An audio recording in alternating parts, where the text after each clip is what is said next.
Hello, everyone. Like the moderator said, my name is Kaisha Coachman, and I'm going to tell you a little bit about myself. So I moved into the Portland community in 2015 from Colorado Springs, Colorado. In that year, my oldest daughter entered 9th grade at the GP High School, and my youngest daughter entered second grade at WC Andrews. My family and I are no strangers to serving our community and our country. I'm a military veteran, 10-year Army. I was 10 years in the Army, who moved my family to several states and cities. I understand getting involved in our communities is a way for us to meet people. So I started off with volunteering myself, and I would drag my kids with me to give back to the community. I took them out so many times, they would ask me, please, let us rest. By education and by trade, I am a supply chain manager, other known as logistic manager specialist, and I work for Corpus Christi Army Depot as a scheduler, as a master scheduler. However, since moving into this community, I've attended and served at Oak Ridge Baptist Church. I entered my children in numerous shows with the Gregory Portland 4-H Club, and I've also attended numerous meetings within the GP School Board. One of the first meetings I attended was where the community came out and spoke about the companies moving in. And I was so moved. I didn't have an issue with the companies moving in because I was new, but I was so moved that I spoke up only to ask the school board to listen to the community, listen to what they had to say. Because in my experience living in Colorado Springs, the community members were able to make moves and were able to prevent some companies from coming in. And I felt that community members have a voice, and their voice is loud. Another instance of speaking up at the school board, where in 2018, my oldest was in 11th grade, and I was preparing her for the SAT test. However, at the time, Portland didn't have one. I did some research and I found out that Texas A&M had a SAT course, and the CCISD had a course. So I brought it to our district's attention, and they heard me. In 2019, they implemented an SAT course for the kids to attend. To me, that again, like I said, my voice was heard. So that's why I'm serving. I'm serving because the officials that we elect listen to their community, listen to their community members, and to ensure that we have a great district and that our love for our own children spills out into the love of all the children in the district. Thank you.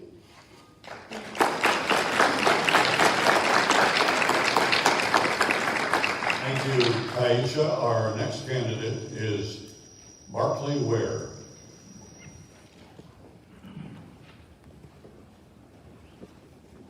Good evening. My name is Barkley Ware. Me and my family moved here in 2005. Before we moved here, I did a little bit of research and would ask different people, what are the two best schools in the area? And it didn't matter who I asked. I always said two schools. One was Cal Allen, the other was Gregory Portland. I knew of Gregory Portland from the 80s because of the football powerhouse they were. And so my choice was easy, Gregory Portland. My oldest son started in the 4th grade. He got held back at Andrews because he had some learning disabilities. He had dyslexia, and we're very thankful that the teachers noticed it and they got him into a program. He did quite well. He graduated in 2015. My youngest son also started in the 1st grade. He made it through. He graduated 2019. I have a daughter who will be graduating here in about 4 to 5 weeks, and we're very proud that all of them went through this program.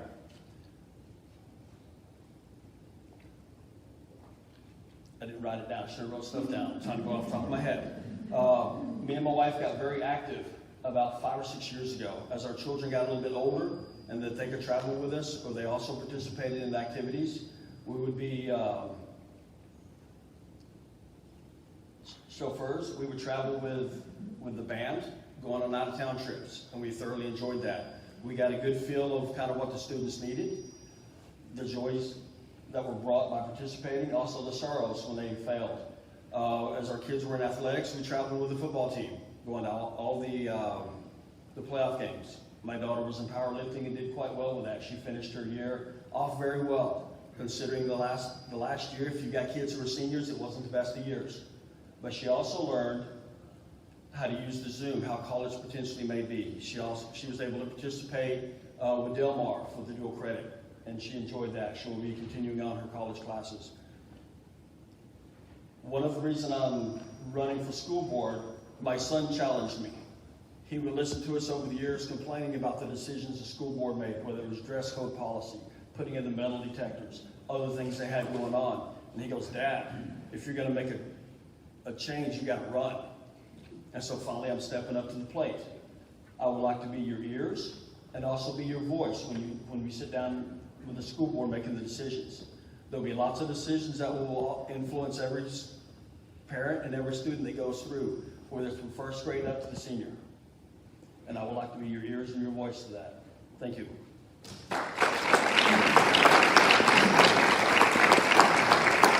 Thank you, Barkley, and now Zachary Simmons.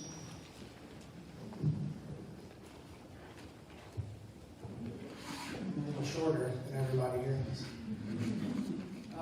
My name is Zachary Simmons. That's what it says in the name tag here, but that's really what my mom called me when she's upset, so we'll go by Zach Simmons. I just start by saying that I am a 2002 graduate of Gregory High School.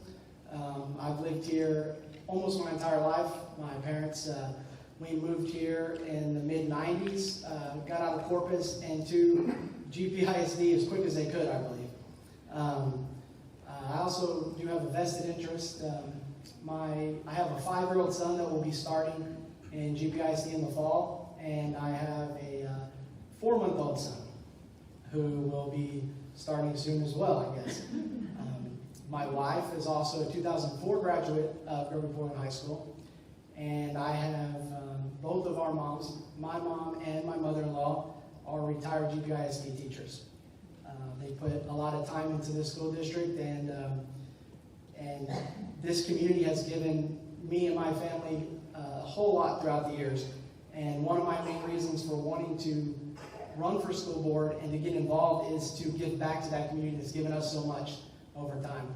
I think that I'm passionate about the young kids. I am obviously passionate about how we can empower our teachers to help teach those young kids.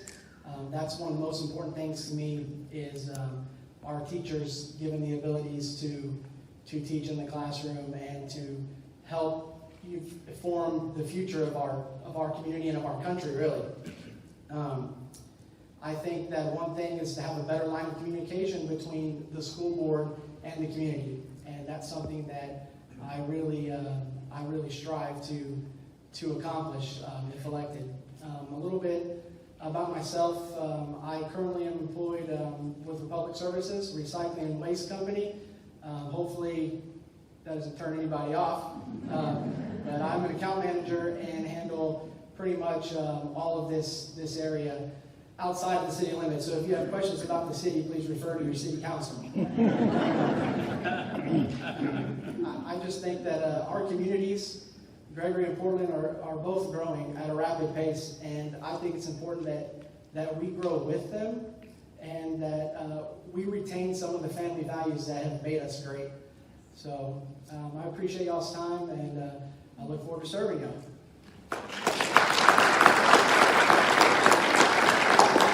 Thank you, Zach. And now, Mark Roach. Good evening, everybody. I'm going to take a little bit of my time to recognize the gentleman who just walked in and is leaning up against the back wall there, Randy Unenfeld. He's one of our current GP-ISD board members. Feel free to clap for him. My name is Mark Roach. Moved my family here in 2004. Wasn't born in Portland, wasn't raised in Portland, but I got here as quick as I could. So before 2004, I was born and raised in Corpus Christi. I went to St. Patrick's Catholic School. My parents moved to Port Aransas when I was in high school.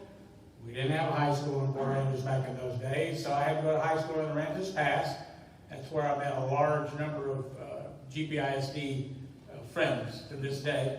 And then went off to Texas A&M. Feel free to say who. Graduated in 1975 with a BBA in accounting. Went on to business for myself. I've served as a city council member in the city of Aransas Pass. I've served as a municipal court judge. I've moved to Portland. I've served on the Planning and Zoning Commission here. I am currently on the board of the TP Athletic Booster Club. I have, for those of you that know me, I have 2 young children still at home. For those of you who don't know me, I'm not telling a story. I have an 8th grader and a senior getting ready to graduate this year.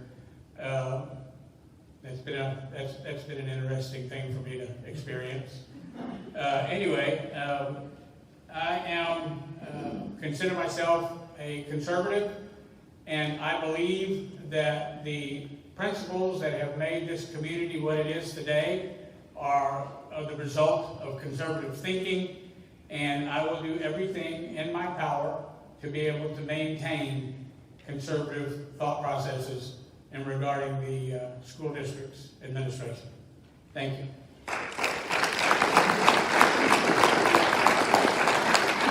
Thank you, Mark. And now our next candidate is Nicole Nolan.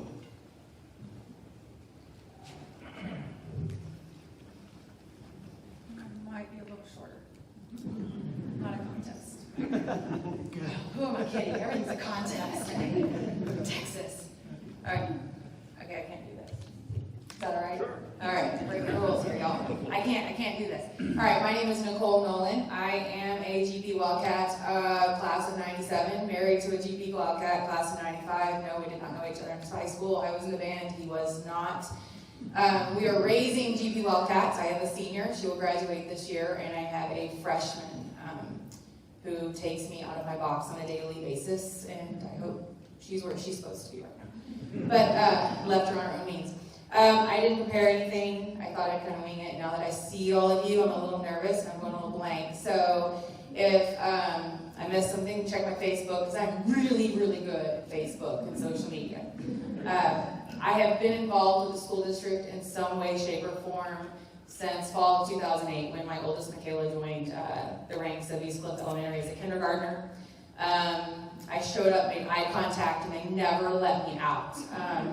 Served in various forms and capacities, behind the scenes, served on the PTO, several voluntold positions, a couple of formal elections, but nothing that required a sign in my front yard. That's a little nerve-wracking. And no, you will not see a 4x4 of my face on any fence. Melissa's brave and not here to defend herself, but not going to do it. With all that said, my girls are involved in various activities. I've got one that's more in the course and scope of athletics. I've got in cheer. I've got another one that student on the Student Advisory Council, Honor Society. I don't have to check on her homework, so she has me involved in more of the academic realms. So I use the two to be sort of everywhere all the time, and open to conversations that need to be had, bridging all of those gaps. I feel like I'm ready to answer the questions. I don't know if people want to know. So the reason I stand here is because of that service from 2008. I feel like this is just the natural progression of it. That's where I have a heart of service. I am passionate about the education. I want to make sure that those in charge of our resources are being good steward of those resources, that we are creating opportunities for teachers and staff to provide the quality education that we expect them to provide, and that students are also equipped and provided the resources to receive that education that our teachers are giving them. And this is where I'm at. PTO, PTA, voluntold positions, East Cliff Fall Festivals landed me here tonight to chat about school board. I think that's all I've got. Okay.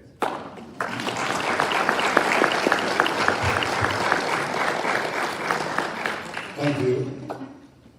And now, Deanna Henderson. Would you rather hold the mic or? No, I don't. I'm old school. But I am sure. I wrote mine down because I'm a writer more than a speaker. So, and I'm lucky last on the ballot. So, you find my name there. Among other things, a mother of 3 Wildcat boys. I've also worked for the school district for over 12 years. I have worked as a substitute and 4 years in the counseling office at the high school as a secretary. And during those years, you can imagine I've witnessed a tremendous amount. My main focus is going to be parental involvement. We've handed over a lot of our responsibilities to what I'm going to call hired hands or contractors, much like the elite of the past who hired nurses, nannies, and governesses to raise their children. To ensure our children are educated, not indoctrinated, we need to be involved more in the day-to-day activity in their schools.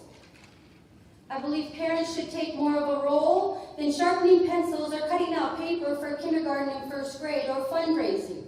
So many issues and decisions at each level of education should be faced together.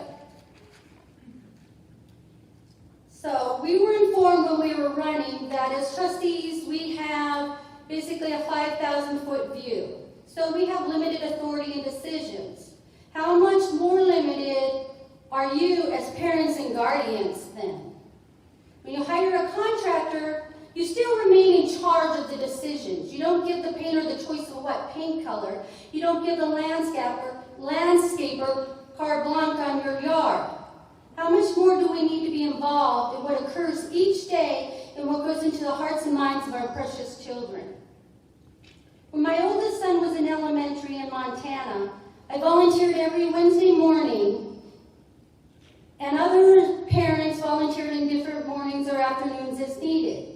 And I also assisted in their Title I reading program. I had 2 students that I worked with every week all year.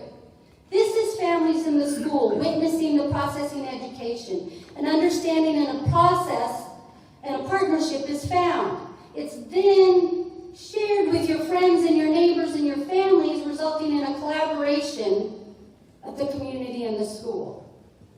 Of course, we're all at different stages in our families and our lives, and our times and abilities, our wisdoms change.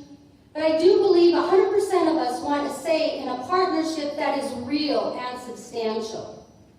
Most teachers and staff are passionate and possessing a heart for what they do. They teach, encourage, counsel, and impact students' lives.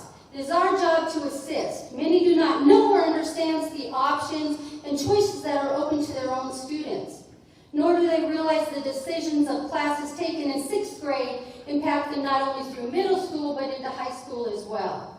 My vision for the 21st educational system is to take back our power. We need not be stuck in the past or current structures and rules. Together we can change the paradigm of educating our children.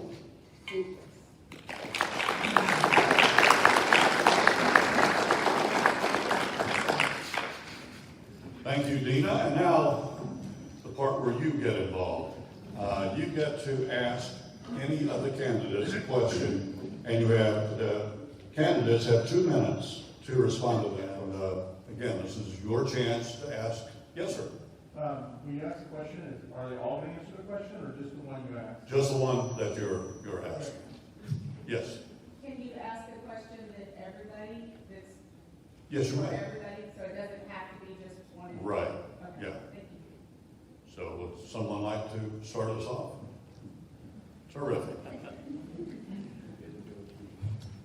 And just state your name first and then. Okay, my name is Tina Panic. I work in the school district. I am not an employee. I am a contract worker. So I'm speaking from the outside looking in. And these past years with our teachers having to learn how to do virtual teaching as well as teaching face-to-face when our children come back. I've seen them really, really tired, and they do the best they can. I would like to see if there's some type of incentive for these teachers to reward them, because some of them are burnt out. Some work till midnight just to make sure that they have their lessons ready for the next week. And I go to work at between 6 and 6:30 because I'm a social person, and I get my work done before school starts. There's teachers already there making copies or getting ready for the day, and then they're the last ones to leave.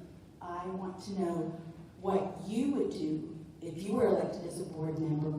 What kind of incentive to keep our teachers from burning out, or what kind of reward would you give them? Okay, which candidate do you want to direct? Anyone can What answer. you pick? Okay, how about Kaisha? Kaisha, I'll bring the microphone to you, Kaisha.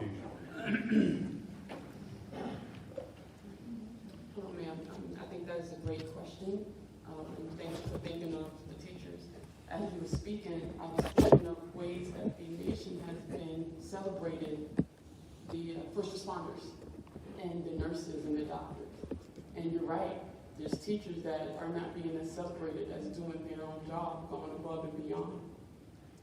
I believe before the pandemic, we were giving teacher appreciation days and luncheons.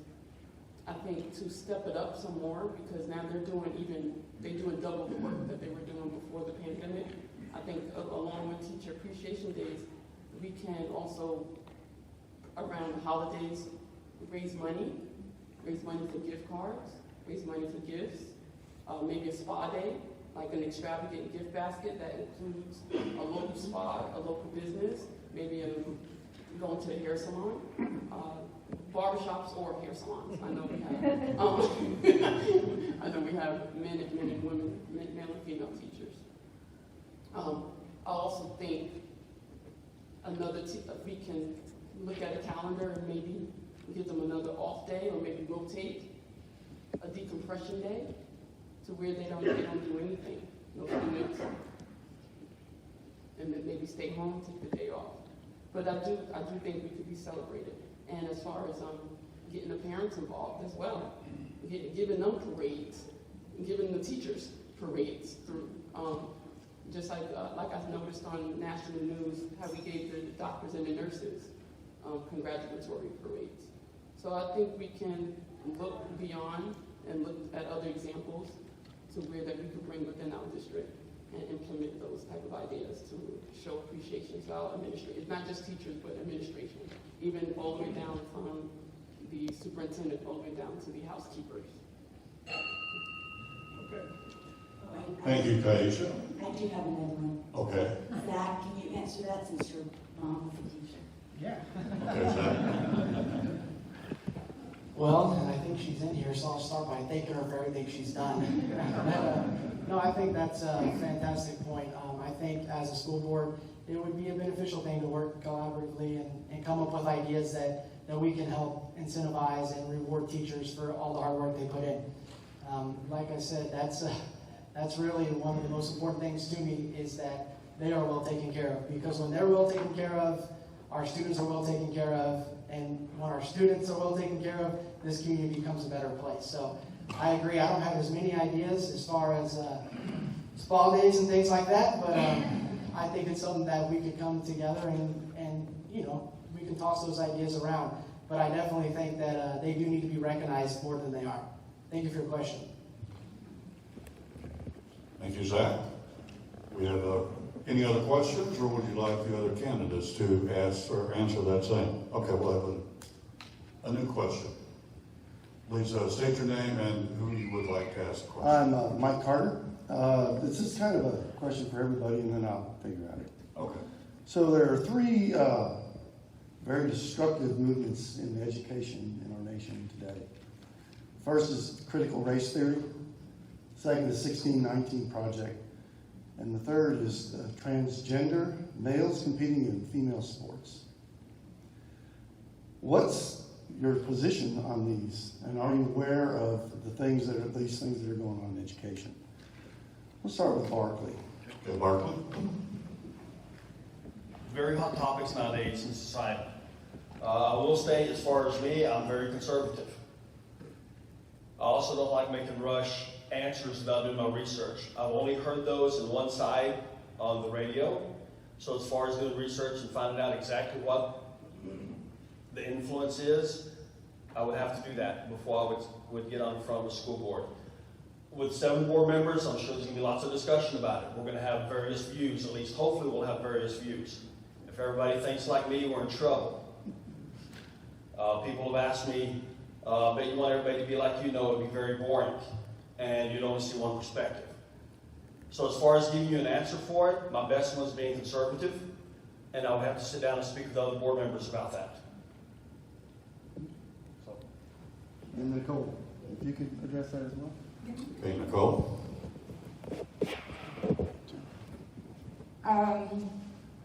Your first one was CRT, critical race theory. I will admit that that is a relatively new term to me. I know that it has been around since the 90s, but as far as kind of hitting us this last year is where things like diversity, critical race theory, racism, Project 1619 is very new to me, a term that I had only come across a couple of weeks ago in another conversation. So, so that Mark doesn't ding the bell on me, I'm gonna try to be really quick. But what I do feel is that all of those things want to bring history into the classroom. People do not want us to forget the past, but we have to be very careful with where the resources come from and the curriculum is developed to bring history into the classroom. We have to make sure that it is bipartisan. We have to make sure that it is data driven. We have to make sure that it is fact and truth. It is not someone's opinion. So while I am not opposed, and I think it's actually extremely important to have history in the classroom, including the ugly stuff, guys. I mean, slavery was a thing. Racism was a thing. Racism is a thing. It can be a thing. I don't believe that it is innate. I do think that some of those things are socially driven. And it's up to us as a community to battle that. I don't necessarily think it needs to be a curriculum in the classroom. I don't think you can teach morals. I think you can live out and walk out morals. I think you can demonstrate what you should be as a good, kind person, God-fearing, Bible-believing, if you will, for those who walk that way, which I do. So a lot of my beliefs are rooted in a biblical foundation. However, I'm not closed-minded and I'm open to the conversation to discuss things. I don't think that you just keep things the same because that's just the way you've always done it. I knew he was going to ring the bell. That's too long of a topic. Yeah. Thank you very much. There's three different things. Next question? Yes, sir? Again, please state your name and who you are directing the question to. My name's Nathan East, graduate of GP High School, as was my father and 4 of my kids, and I got 4 grandkids in GP. So we've been here a long time. Since we just get one question, one of my grandsons, who's a very excellent student, and I'll just get through it real quick. Great little student, gets a question, math, quickly solves it, the way I was taught to solve math. Finds out he gets the wrong answer, and which hurt him greatly, because he was very disturbed, because he likes to get the answers right. Well, he didn't do it the Common Core way, so I found out there's now new theories about math, about how to solve these problems, which seem ridiculously complicated to me. And I was also an excellent math student in an excellent department in Gregory, Portland. So I can speak from some authority on that.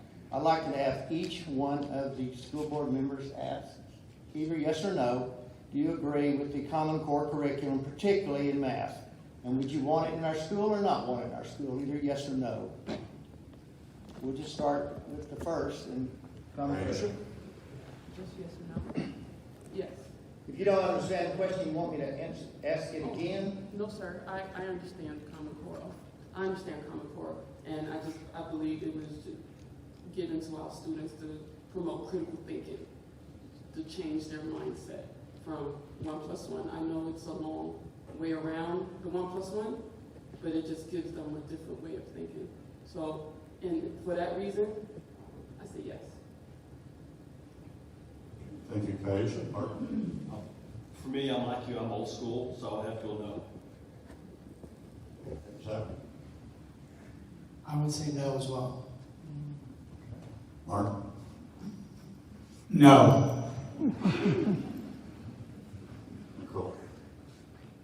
Not good with one-word answers. I'm a fan of letting our teachers teach, and if that means allowing them to implement different parts of Common Core that work for them and make sense, great. If not, let them teach so that the student is able to learn, retain, and apply what's being taught to them later in life. And I think critical thinking skills are developed through that process. We all learn differently, and we don't belong in a box, which is why I cannot give you a boxed yes or no answer. My question is yes or no, and that's the way. No, I'm not Yes a or fan no. of a Common Core curriculum. I'm more of a proponent of let the teachers teach in whatever way that they find their material is most effectively taught. So no. Boxed answer, no. Okay. Thank you, Nicole. Deanna? Absolutely not. Thank you. Okay, thank you very much. I'm sure that we got more questions than that. A lot of issues out there. Yes, sir. Thank you for coming forward. Your name and who you'd like the question to go to. Yes, I'm Randy Uhlenfeld. I'm presently on the board, one of the 4 members that will be stepping down. I'm also on the GPIC Foundation as well. All of y'all have not had the pleasure or the training that's going to come about on whoever's going to be elected. I want to say first off, I appreciate all of y'all running. The one thing about the school board that I've appreciated the most is the fact that it is, when you go to make these decisions, they are not really Democratic or Republican. They're just the best decisions for our children. And it's not simple. It takes a while to learn. There's no buttons to push. It takes a while to learn and ask questions, and it takes a lot of training to get up to speed, and even then, there's still a lot. So I'd like to ask a question for each of y'all to think about, and that is, if you have a child in school or had one in school, or is going to have one in school, what is the one thing that you want or would like the school district to be able to do for your child? And this is just something to think about, because this is part of the thought process that you all would need to be going through, and these are the thoughts that you all will be doing on board, is more precisely this type of thinking from up above. So, let's start at the very end. I'd like for each of y'all to, this is an exercise, please. And just to be clear, this is something that is not already happening. What's that? What you would like for your child. Well, this is what I want for y'all to think about, because this is something that we do all the time. That it's part of, except it's written out more brilliantly in our mission and what we're trying to do, and then it gets reshaped and moved as time goes along. So, but everybody has their own opinion of what is really most important. And what makes a board strong is to have a board that is diverse.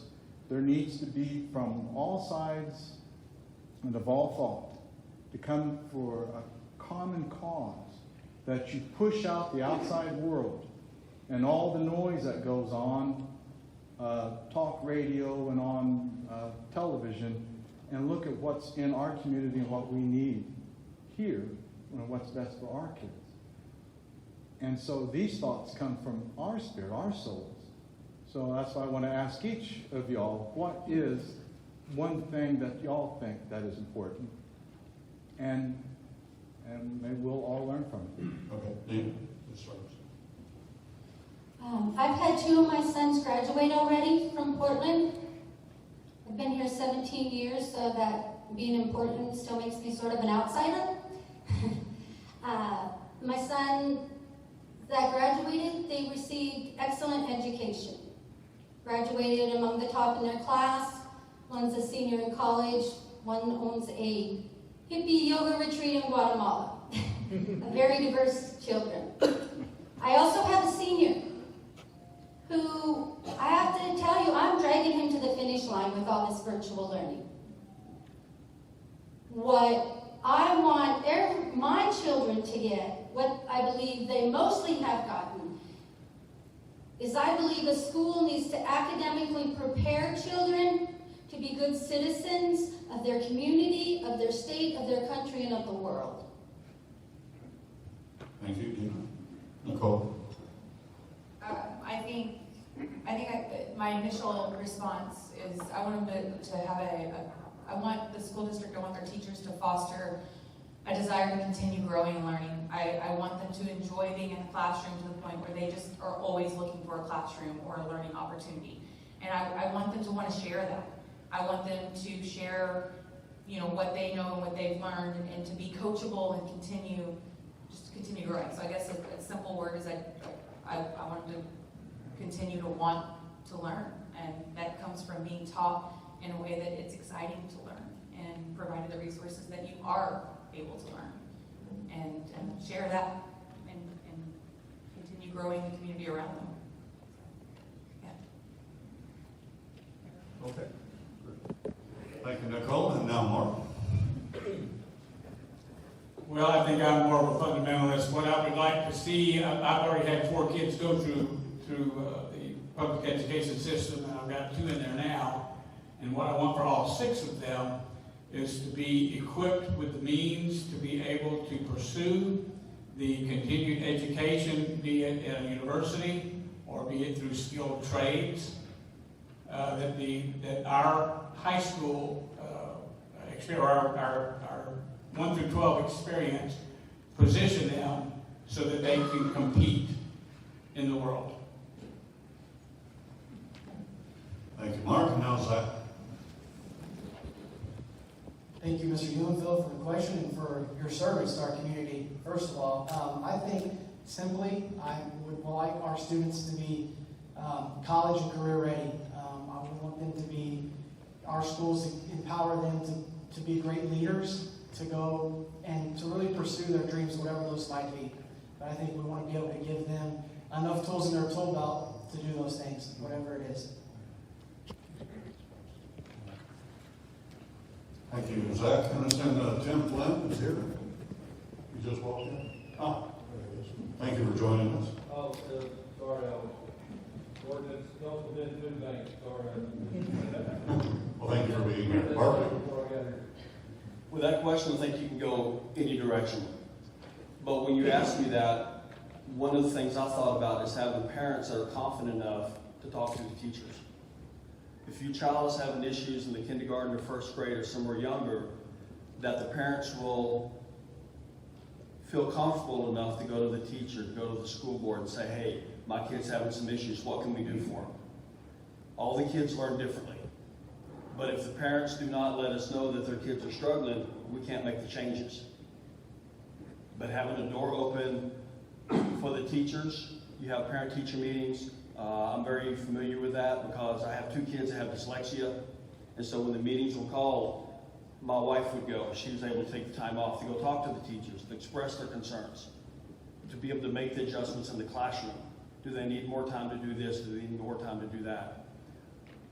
Not snuffing out that flame of the students willing to learn. If we have teachers, or if we have board members, or if we have administrators who don't want to listen, that's going to hurt the children in the long run. Going to college won't happen because they won't see that as being important. Getting to the next grade, teaching them how to learn, have the patience. But most of all, having an open ear so we'll listen to not only the teachers but also the parents about the concerns they have for their child. Thank you, Barkley. Now Kaisha. So, sir, the question is, what do we want to see for our children in the district? And much like everyone else, I would like to see my children prepared for the world after high school. However, what I mostly am interested in is team building and inclusion activities. Being military and we traveled, I had to pull, especially my oldest, I had to pull her out of several schools. And in each school that we entered into, they had a military child committee that welcomed the child and integrated that child so that child didn't feel lonely. I'm a big proponent of that, is ensuring that every child feels included. Also, team building activities. I believe this district, maybe with fundraising and parental support, we could put on a whole weekend of team building activities with these children. I get that idea because my oldest daughter was in a charter school in Colorado Springs, and it was actually a mandatory weekend for the kids from 6th grade all the way up to 12th grade. And what that did for the kids was make them become comfortable with one another come first day of school, especially new students that come into the district. I believe I moved around myself, and it was very nerve-wracking. It causes anxiety being the new girl for me, but the new kid. You know, you always have to try to find friends, and every time you get with your parents, did you make friends today? No, you know, I didn't. And I'm just a big proponent on kids feeling comfortable in school. Is minimizing all the anxieties, the social anxieties that they feel. And I want to include every kid. I want to make sure every kid feels welcome and included, especially within this district and the new families that are moving into this district. It seems like we all came from another district. We were all born and raised somewhere else. So we all know how it feels to be the new kid on one block. And that's what I would do for mine and other children. Okay. One thing too, I want to offer y'all after this is over with. Any of you who want my cell phone number, I'll share that with y'all. If I have any questions about the board and what it's about, or running, what it's like to run, or any questions about any of this, please call me, and I'll be happy to share whatever I have. Let me ask you a question. How long did you serve, and when did you feel like you really were hitting your stride being on the school board? Well, this is my 18th, but honestly, after about 10 years, I almost left the board. And then I took a class, it was a year-long class on to become a master trustee, which is leadership TASB, that reinvigorated me once I went around and visited other school districts across the state of Texas and saw how there was great success in some places, and we saw where there was failures in others. And we did a lot of interviewing and learned a lot from across the state and how to do things better. That kept me going. That made me want to do more. So here I am 18 years after that, of doing that. There is so much, and it takes about a year before you feel like you have your feet under the ground, and then it takes possibly 2 or 3 years before you really think you know what you're doing. And then about the 5th or 6th, you realize there's more to learn, and they keep bringing more information into you. And I think I have like 300 or 400 hours of continuing education classes, and it's all been joyful and educational. So there's so much to learn, which is a great thing because you bring that energy back. That's why we need to have people with energy willing to give their time, because it's not one meeting a month. It is more than that. It's a lot more than that. So be prepared to give a lot more time. I'm giving you a chance to back out right now. But there's a lot more involved in giving of which your family has to give you up so that you can go do this. So just be prepared for that. But it is good. It's exciting. And one thing that I've learned is that you can have, like I was saying earlier, diverse thought going on, people in different positions and their political beliefs. But when you come up, behind a common table for a common cause, and you make these common decisions, it doesn't really matter. We're not wearing a certain hat. We are here to serve as a board member for our children. And so it makes the decisions better, and it makes everybody come together, and you get to learn, and through respect, you get to learn to become friends with everyone. So it's knowing what is important, and that's the child. So that's what they have to stay focused on. Terrific. Thank you very much for your service and making yourself available. Thank you. Next question. Sorry. My name is Jennifer Baker, and this question is really one that I would like each of the candidates to answer. I recently served on a committee that was charged with formulating and recommending the vision, mission, and belief statements to the administration.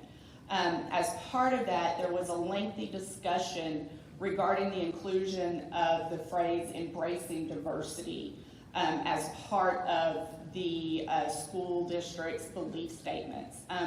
There were some members of the committee that were very much for it, and there were also some members of the committee, including some that are here tonight, running for school board, that opposed including embracing diversity in the belief statements. So I would like each candidate to please share your thoughts on the importance of embracing and even celebrating diversity within our school system, or why you oppose the inclusion of such a statement. And I do have a copy of the belief statements, so if you want me to read the belief statements and how that was incorporated, I'm happy to do that so that you have some context.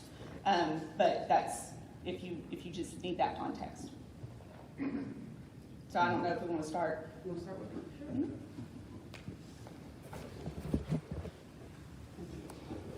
Well, I, for one, wholeheartedly believe in diversity because two obvious reasons. My heritage and my gender. However, beyond that, I believe teaching our children diversity from kindergarten all the way to 12th grade prepares them for the world. I'm an adult student, and I say that because I got my bachelor's in 2014. And I've done papers and researched companies such as Target and Starbucks who have whole websites on how they are diversifying their corporations. And it would be beneficial for our children to grow up in a diversified community or a school district after 12th grade, because that's what we want our children to do. We want our children to go into the world and to make a change. And well, this is what the world looks like. The world is very different than maybe their household. And I believe that they have to be strong and well prepared to handle those type of challenges that come their way. So I don't know what the statement says. You don't have to read it, but however, if it includes diversifying, and diversity is not only just gender and physical looks. Diversifying means physical ability. Diversifying could come from education background and cultural backgrounds. So just all of that can bring, I think someone mentioned a lot of good ideas to the table.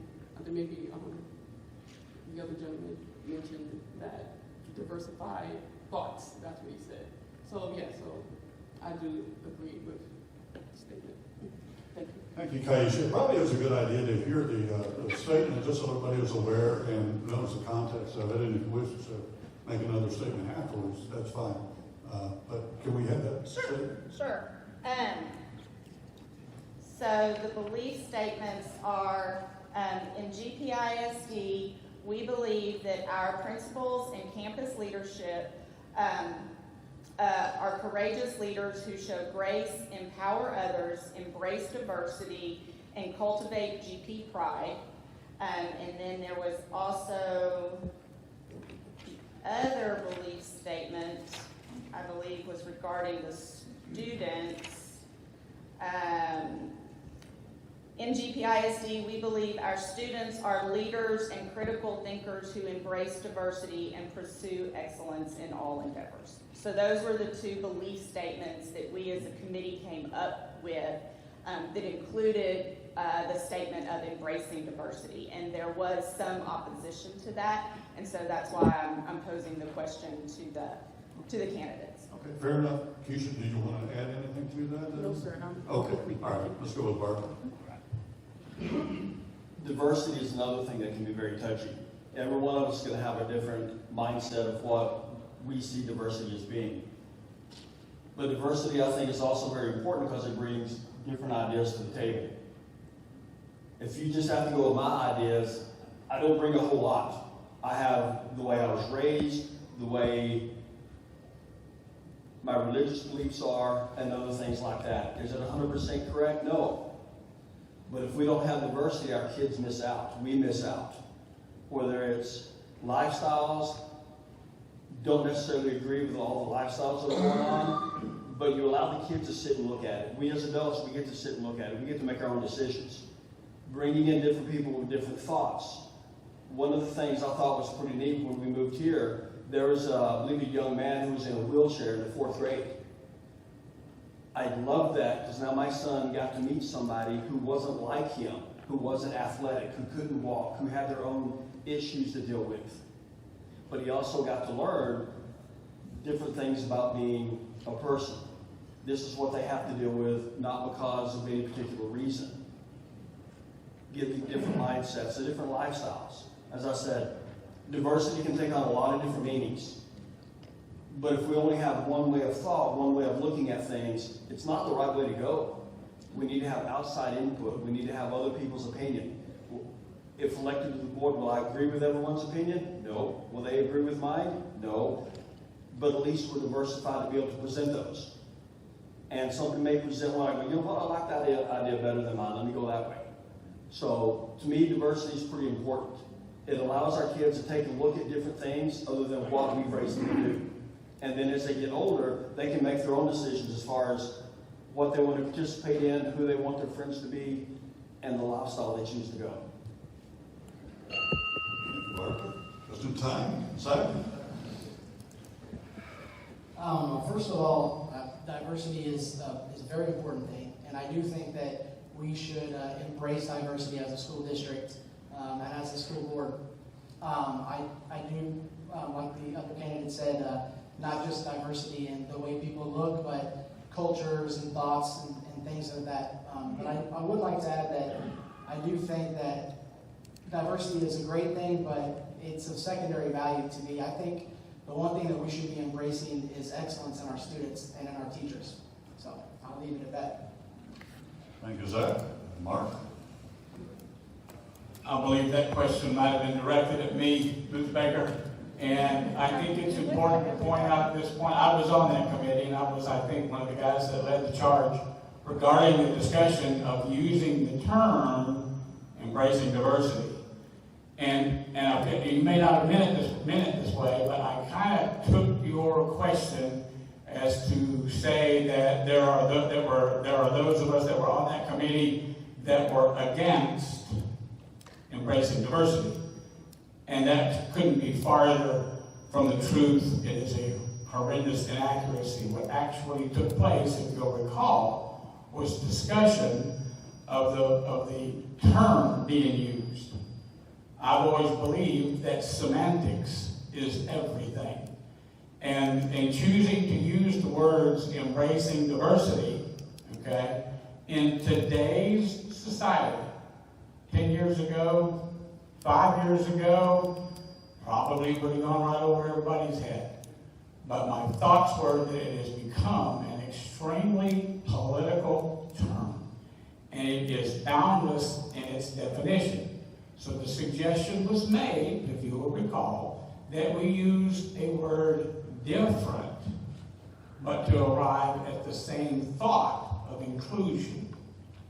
And so I think the school district took it upon themselves to poll the kids and see what they thought, since they are the ones who would have to live with the terms of these expressions, these principles. And the result of the poll showed that the kids did not, for the most part, have an issue with it.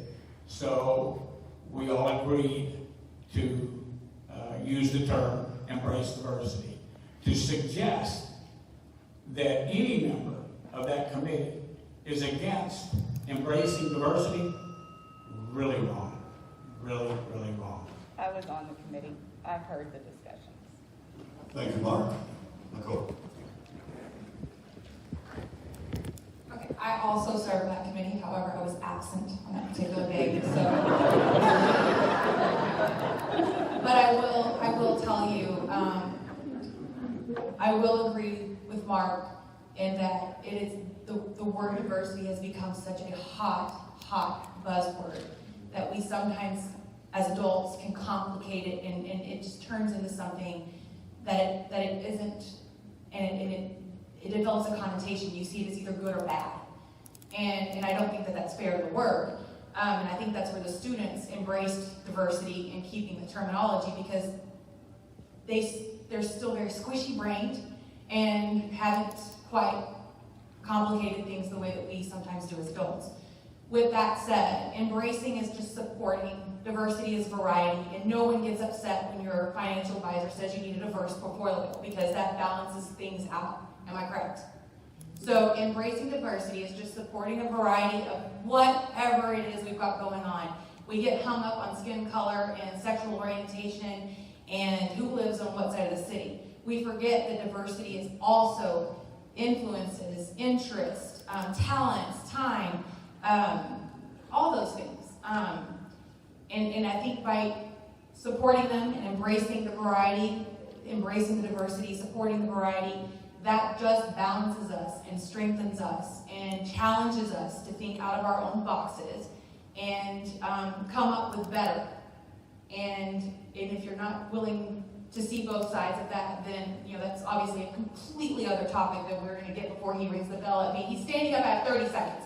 So that's where I'm at. And if you want to chat about it more, find me before he rings the bell. But I do not have a problem with supporting variety.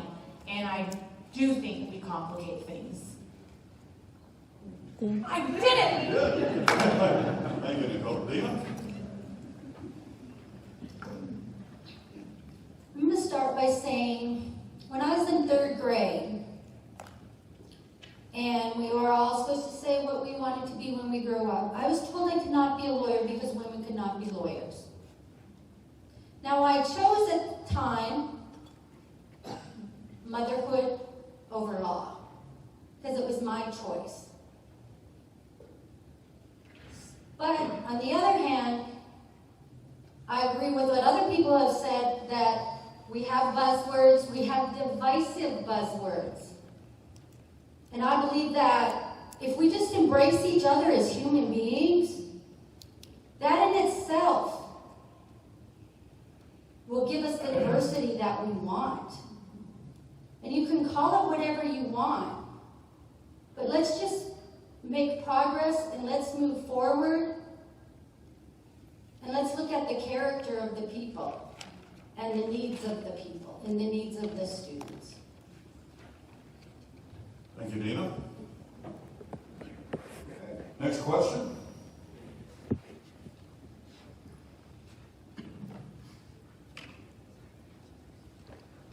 Good evening, Jeremy Moore. I graduated in 05. I've got a couple of questions. First, I'd like to go back to Mr. Carter's question, the 1619 project in critical race theory. I'd like to direct those to Ms. Coachman and Ms. Henderson. Are you guys familiar with these, and where do you stand on them? Kaisha. Much like everyone else, I am familiar with it. I don't have a stance on it from what I've learned. It's just a way to, one, teach I think the lawmakers are trying not to bring it into our school system. Because the founder or the person that wrote the article wants to teach history and celebrate people of color advancements. So it's from what I've learned, and I've just recently learned like everyone else. It's to teach the history, we don't want to erase the history, but we also want to bring to light in the new millennium what people of color have accomplished to this country. Critical race theory. That's the 1619 project. Critical race theory. Again, from what I've learned, critical race theory is to stop the opponents against critical race theory. They want to stop highlighting what a certain race does versus the other. No, that's not correct. Oh, okay. So critical race theory is an academic discipline formulated in the 1990s, built on the intellectual framework of identity-based Marxism. That's what critical race theory is. okay. So just like someone they said about buzzwords, identity, race Marxism. I'm not familiar. I'm just going to be honest. He said it began in 1990. It was not born into my education system. I'm from New York. I was in a New York education system, and I have not heard it in. Like I said, I had a senior in 2019. I haven't heard it through her education system. So it did not affect my. And I lived in different states, and so it did not affect my children's education. So I'm sorry. Thank you. Thank you, Kaisha. And Deanna?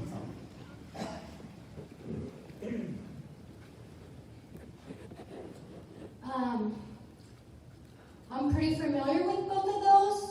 I've always been interested in politics. I have a political science degree. And what I can tell you is that the history of women and of minorities was actually written out in the 60s. And I do believe that everybody's history is important, but I do not believe in the critical race history, because I go back to, once again, we are all Americans under the Constitution. We have the same rights. We've all died in wars for our country.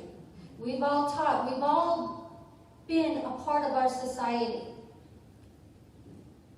And yes, we did have slavery, which is part of what Project 1619 does. But you know what? We're not the only ones in history who ever had slavery. I don't know anyone today who believes that we should go back to slavery. Should we forget it? No. But we do need to move on, and we do need to make things positive. Is all of history positive? No. There's a lot of wars. There is a lot of times that people have been in slavery. I mean, Native Americans had slaves. You can choose what you want to teach your children. Why don't we teach our children all of history and start from the beginning and not start from a particular point where you're saying this is where our history started? Thank you, Deanna. Thank you. Want to direct that to anyone else? No, I'd like to move on. Okay. My next question is regarding 313 agreements. So if you guys have kept up with local media, there have been several stories over the last couple of months about TPCO and their failure to uphold their end of their tax abatement agreements.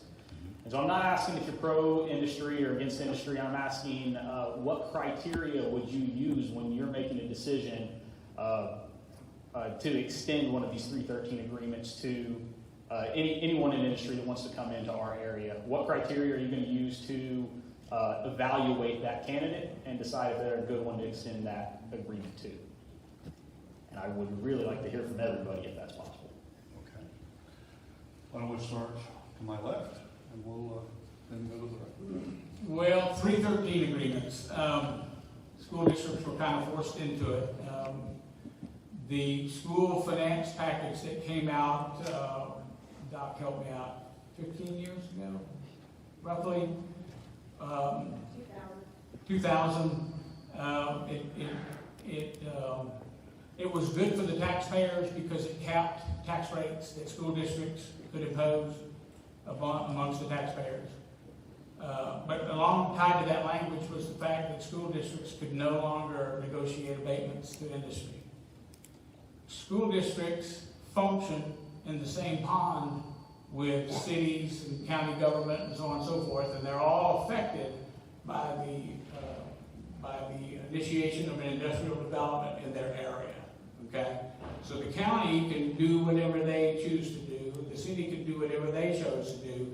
The school district was not in any kind of position at all to negotiate at all. Just strictly send out the tax bills, that's it. I believe it was the subsequent session that the legislature realized what they had encumbered. The noose they had basically hung around the school district's necks and came up with the 313 agreement. The 313 agreement is a tax, is a fee in lieu of taxes. I don't know of a simpler way to put it. The entity would come in and pay an agreed upon amount to the school district. The nice thing about the 313 is that the way that the school finance restructured school districts was that instead of the money coming in from the taxpayers to the local authority and then being used in its own budget, it got sent to Austin to be redistributed. And everybody might agree with how it's redistributed or may not agree with how it's redistributed. Okay? I'm hoping I'll make a little sense here, but anyway, I'll finish later. Thank you, Mark. Nicole. It's complicated. Okay, you're asking the criteria. Yeah, I'm asking what criteria you would use when determining whether or not these people are worthy of a 313 agreement. If you want to extend that to them, or if you would rather them be taxed in our typical tax method. Okay, so you guys know where I'm coming from. I manage a law firm. I handle all the administrative side from bookkeeping, HR, benefits. So I'm a spreadsheet and numbers person. So I'd be looking at numbers. I'd be looking at their history of agreements they entered into prior and the results of those agreements. Did they own up to them? Did they see them through? You know, what was the benefit? You have to also look at the consequences of not entering into that agreement. Are they going to come in anyway? And you absolutely lose the opportunity to regain some funding. So it's really a case-by-case situation. You'd have to, you would need to know the specific company that you're talking about and what exactly you're looking at. So it's kind of a broad question, but you're asking the criteria used to evaluate extending an agreement definitely has to be their history. And even if their history is not clear, you have to also give some value to the consequences of foregoing that opportunity. And I am grateful that I actually wasn't caught up in all that because it was a lose-lose situation in our last one. And I do believe that those who were making that decision, given the information they had, that they were privy to, that the rest of us are not privy to in those conversations and closed-door sessions. I do feel that they acted in the best interest, and sometimes that just still doesn't look nice on paper or feel good or look pretty in the public, especially when the companies fall. So to extend those agreements, to answer your question, history, potential gain, potential loss, it all has to be evaluated, it has to be balanced, and you've got to go in the direction that makes the most sense given what you're given in that moment. There's no way to know if they're going to fall out on you or not when they're new. And even their history makes sure that they don't fulfill it and end up in a mess. But sometimes you've got to roll the dice. That was a good answer. I am not good at 2 minutes. Jared. So many of these questions are complicated.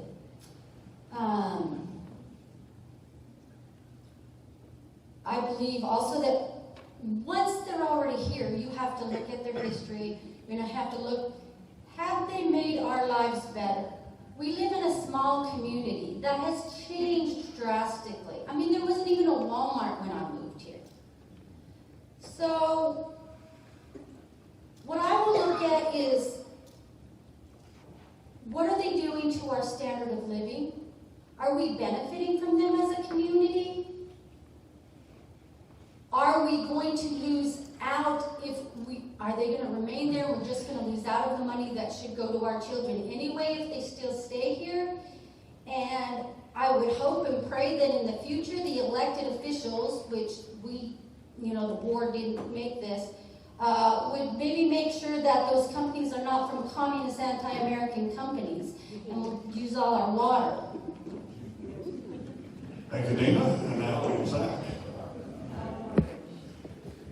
Well, thank you for that. I know they said if I was elected, my education would continue, but it's already started, it looks like. So, I think, like everyone else, you have to look at the history, right, of what's coming in. I think the criteria is it going to benefit us financially? And if it is, I think, yeah, definitely we're going to take a look at that. But I don't think any decision would be made lighthearted, right? We collaborate together and make sure that that's what's going to be the best interest of our community and of the school district. I will tell you, I know nothing about the 313 agreement. So that would be something that I'd have to do some research on, and then go from there. Okay, thank you. And Kaisha. Just like everyone has said, history. We look at the history, but coming from a government employee, we handle defense contracts. We also look to see how are they accountable to the other community regarding this situation, to the other communities that they are part of. We also see how do they deliver their products, environmental-wise. We will also look at disincentives and incentives and disincentives, such as from finance. If they do not deliver as promised, how is our community going to hold them accountable? And we have to stick to that contract because it has to be written in a contract how we'll hold them accountable. And I know some communities might falter a little bit because you mentioned TPCO, and I don't know what happened with that that contract, but that's what we have to. I'm sure we have lawyers, like she mentioned, we have lawyers that will charge them with the disincentive, however it's rated. So those are the criteria. It's the history, how will they deliver their product, the contract written, and disincentives and incentives. Incentives would be if they deliver to promise, or one of the contracts, it could be if they hire a certain amount of community staff and keep them on staff, then you get an incentive and a disincentive if they do not hold up to their end of the bargain of the contract. Thank you. Thank you, Kaisha. You have another question? I do. We have time for another. I think so. Sort of the same question. What criteria would you use when determining or when deciding to spend $100 million in building a new building here? A lot of people would tell you the bond that was recently passed didn't raise our taxes. Those people don't know what they're talking about. It may not raise our tax rate, but our property taxes are based on two things. That is the valuation of our property and the tax rate of the taxing entity. So when you build a $100 million building next to my house, you just raised my property taxes because my valuation goes up with it. So my question is, I realize I'm probably in hostile territory here. Most people here are probably big fans of these bonds that raise my taxes. I believe all of you have kids in school. Most of the people in this audience probably have kids in school. I don't. I just pay through the nose every time you people think that we need a new turf field or we need a new building. We don't need them. So my question is, when we're deciding to spend all of my money, all of these people's money, all of the people who didn't get to make it here tonight, when you're deciding to spend all of their money, what criteria are you using to determine that we need that new building? Again, I'm not asking if you're pro-bond, anti-bond. I'm asking what criteria you use when determining to spend our money, because you guys are our representatives, like Mr. Ware said earlier. You wanted to be our voice on this board. And so that's why I'm asking what criteria you guys would use when making these decisions. We'll go in reverse order. Kaisha. So, sir, you mentioned need, whether we need it or not. You're much like me. I don't walk the turfs. I don't see the damage of the buildings, the inside of the buildings. I did sit on a committee, on a bond committee, and they talked about the age of the buildings that these students are in. And not just the age of the building, but what comes with the age. Much like my house. I think I have like a 50 or something year, and I don't have insulation. I found that out, but I have a Terminix to go up there to extract a rodent. And so if my home is that old, some of these buildings are that old, with poor ductwork that our children are breathing in that air, and so we have to think about that. And so how are these buildings and you said turf, how is that serving our community and our children?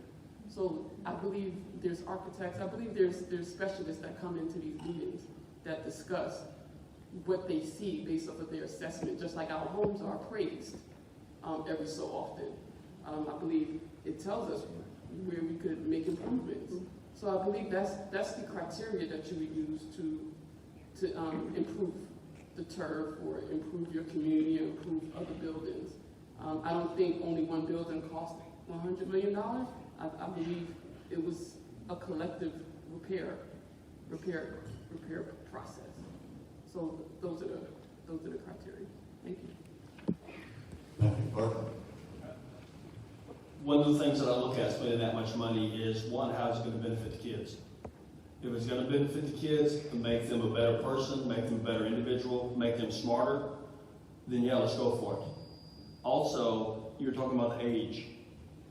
From what I see, typically you don't get a new school built unless it's about 40 or 50 years old, or it's torn up by a natural disaster or something to that effect. How long is the school going to be, or that building going to be there for the kids? I'm like you. My last one is graduating this year. I don't have any grandkids anywhere in the future, and I don't have any kids going back to the school. But you have to look at it long term.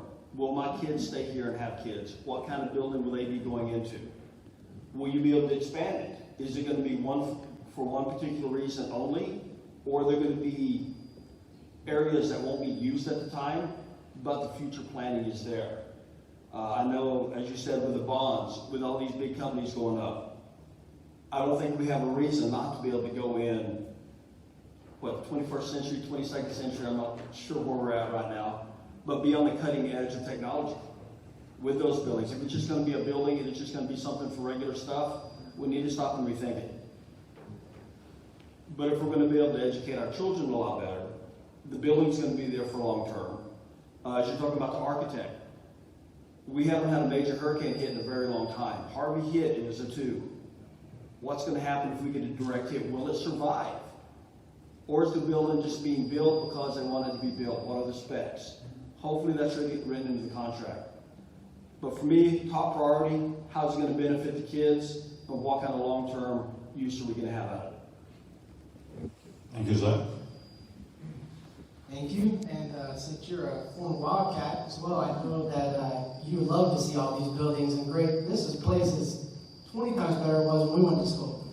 So, but no, I think the first and foremost is the safety of our kids. I think that when we're putting back into this community and into our schools, I don't think there's really a dollar amount we can put on that, to be honest with you. I think we're all running up here to be a steward of the taxpayer. I'm a taxpayer in this community as well. I don't like to see my taxes go up, but I think if we do it responsibly and we give our kids and our staff and our administrators the best possible places to work, and we want this to be like, what have we branded this? The destination district, right? The more things that we put up and the more people that want to be here, I think that's a great thing for our community. Thank you. Mark? Tough question. Very tough question. I voted against a previous bond issue here in Portland because it lacked direction, and I was on the committee that helped pass this last one. And when it comes to taxes, based on the turnout for the bond issue, it was almost like half my friends are for it, half my friends are against it, and I'm for all my friends. I think what was key in this last bond issue, and I think what a school district needs to look strongly at, is the timing. The necessity, of course, is paramount. It's very important.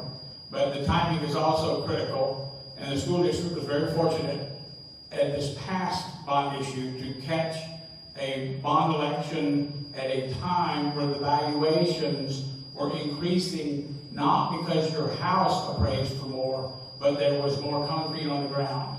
There were more entities to tax, therefore driving the tax rate down. And for the duration of this last bond issue, the tax rate is projected to fall.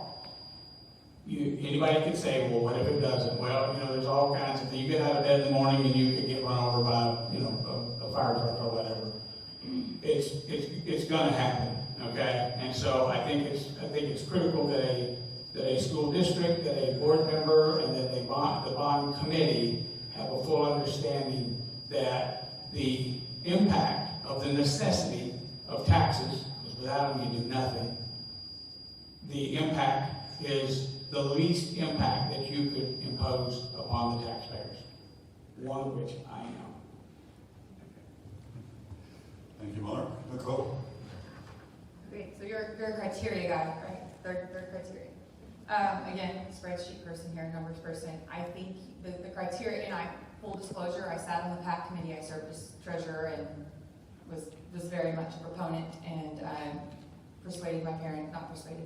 educated my parents in a manner in which they cast their vote, in which the way I hoped they would, when they were against it. So with that said, you have to look at the return on investment. So your property value went up. That's a good thing. I mean, it stinks on the tax bill, but look at the community you're building and be a part of. Do you want to live in a property that anyone can come in and move next door to you? I mean, I know we're about some diversity, but do you not want some sort of standard of value in your community? I'm not sure I worded that right, but you want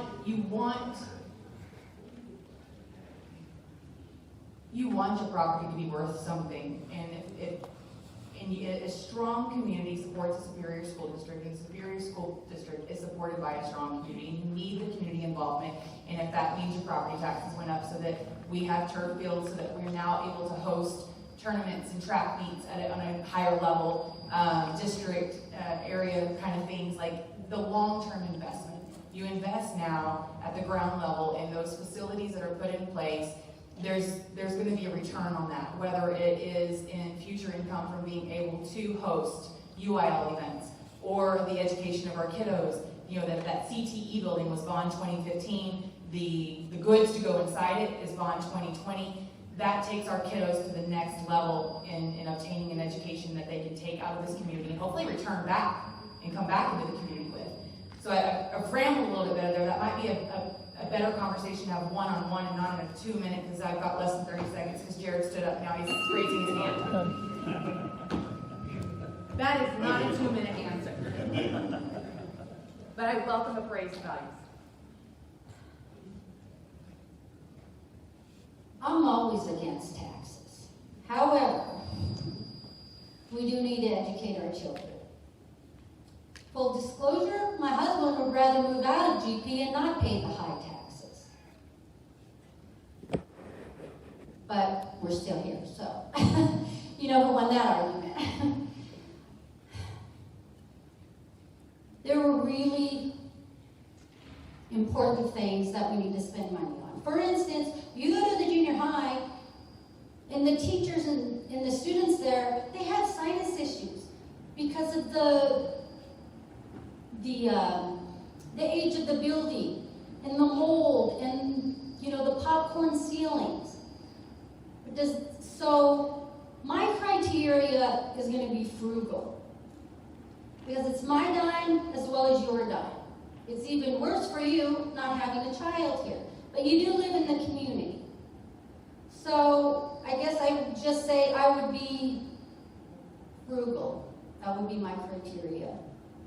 That you better have a darn good reason, and don't put in grass turf and a few years later come in and put in artificial turf, because what a waste of money that we all paid.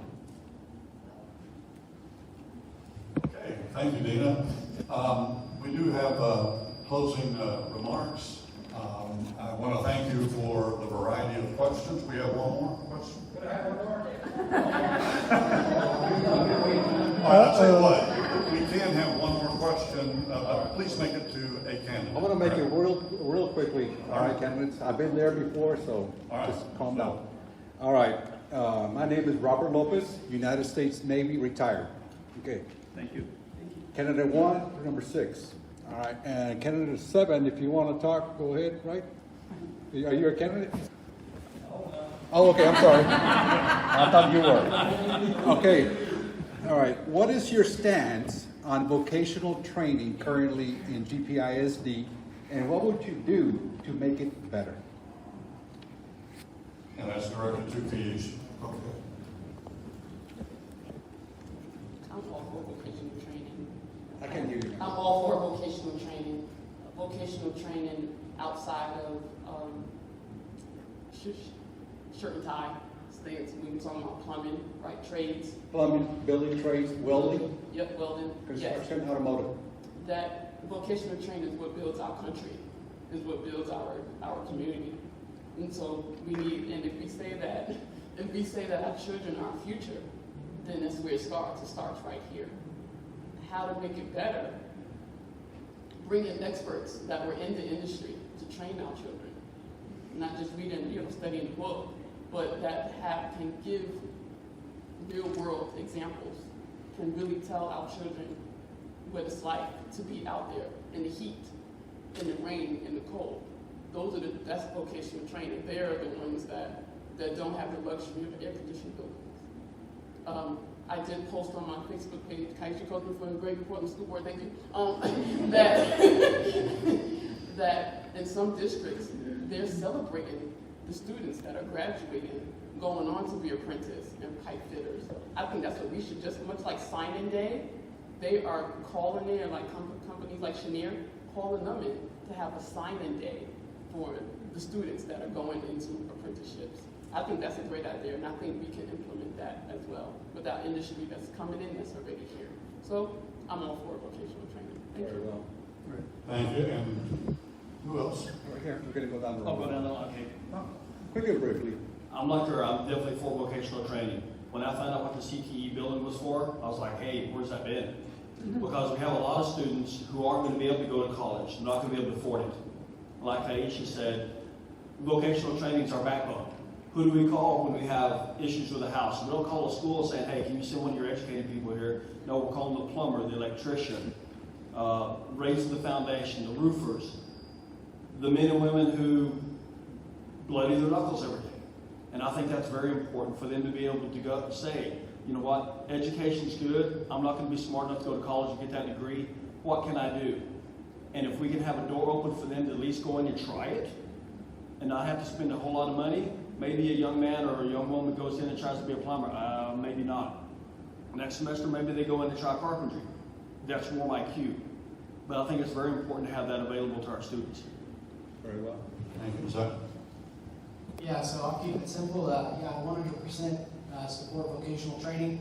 I think it's as simple as you look out the windows of your house now and the industry here, that is the majority of the people that go to school here need to be career ready to be able to get into those jobs and that stay here and get back to this community. Not everybody will go to college and obtain that degree, so having our students ready when they leave GPISD to jump into the workforce is paramount. I mean, there's nothing more important than that. Great. Thank you, Mark. Great question. I am on the board of State Association, Trade Association, who led the charge for the legislature, House Bill 5. 3 sessions ago? 3 sessions ago? 4 sessions? Can't remember.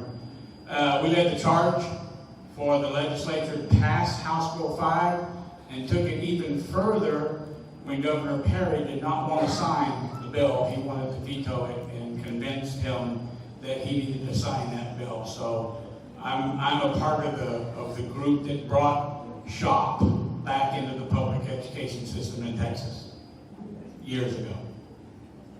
Thank you, Mark. I'm absolutely in favor of trades. Raised by a pipeline welder and married to an electrician. I had a different career path. I went to a 4-year university and got my bachelor's in business administration and used that. Not really, I use on-the-job training more, but I see the value in a classroom education, and I see the value in a trade education. It supports half my livelihood and has always supported half my livelihood. So definitely a proponent, which is why I was so about the portion of the bond that was funding the resources for the CTE building so that we can make those trades available to our kiddos. Not everyone's wired. It goes back to embracing and supporting variety. Everyone is wired differently, and we need to be able to do what we can to provide them the opportunity to pursue the education that they wish to pursue, whether it's hairdressing, nursing, or becoming doctors and lawyers. Absolutely.